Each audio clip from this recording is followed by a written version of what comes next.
আকাশবাড়ি ফুলতলা খবর করছি হাঁসখালি হাঁসের মতো হাসতে হাসতে। আজকের খবর হলো নকল হলেও মধু আছে। হাঁসখালি থেকে খবর আসছে, মুখ্যমন্ত্রী মমতা বন্দ্যোপাধ্যায় ঘোষণা করেছেন ভোটার লিস্ট থেকে কারো নাম বাদ দেওয়া যাবে না। ফলে এই ঘোষণায় উৎসবের হাওয়া বইছে মুরগিচোর থেকে শুরু করে ভূতের বউ পর্যন্ত। জানা যাচ্ছে এক নকল ভোটার মুখে বলছে, দিদি আমাদের মায়ের মতো আপন করে নিয়েছেন, আসল নকল দেখেন না, শুধু ভোট দেখেন। এক বুড়ো ভোটার জানালেন, আমি 1977 সাল থেকে ভোট দিচ্ছি, মাঝে দুবার মারা গেছি, কিন্তু ভোট বন্ধ হয়নি। বিরোধী দল মাইক হাতে বলছে ভোটার তালিকায় ভূত, ব্যাঙ, সাপ সব আছে, শুধু আমরা নেই। নির্বাচন কমিশনের এক মুখপাত্র জানালেন, আমার এখন ভোটার না দেখলেও চলবে, প্রকল্প চালু করেছি, ভোটার হোক নকল, ভোট হোক ঠিকঠাক। শেষে এক টিভি সাংবাদিক বললেন, গণতন্ত্রের উৎসব এখন জাদু, সেখানে ভূত ভোট দেয় আর গণনা হয় ভাগ্যের। ভোটার লিস্ট থেকে কারো নাম বাদ যাবে না, এই ঘোষণা হওয়ার পর চারিদিকে মৃত নকল অন্য দেশের সভায় একদম খুশির আবহে মেতে উঠেছে।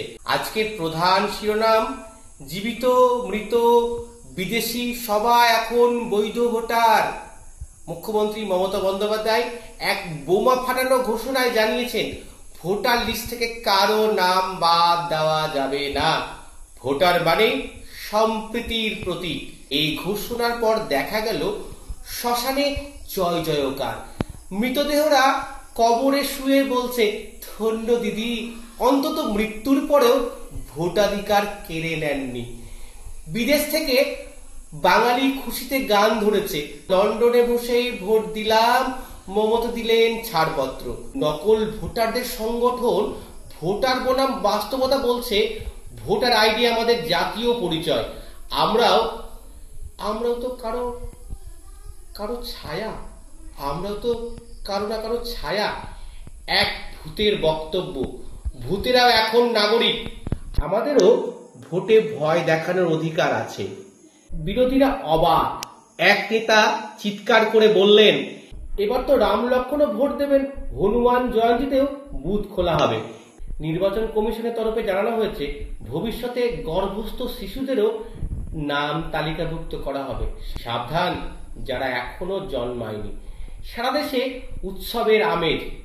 এখন একটাই স্লোগান, ভোটের অধিকার জন্মসূত্রে নয়, মমতার আশীর্বাদে। নমস্কার, খবর আজকের মতো এখানেই। আগামীকাল আপনাদের সামনে হাজির হচ্ছি ভোটের খবর নিয়ে। ধন্যবাদ।